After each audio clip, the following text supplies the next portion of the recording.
आपको इस टाइप का क्वेश्चन करना हो तो करना क्या है आपको, ये मान लिया a है और ये b है, तो ये बन रहा है a प्लस बी का whole square minus a minus B square का, तो क्या होता है a प्लस बी का whole square minus a minus B का whole square is equal to होता है 4ab।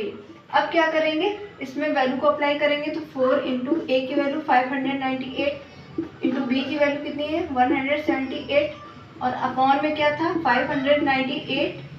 इंटू 178, इससे कैलकुलेट हो जाएगा तो आंसर आ जाएगा 4।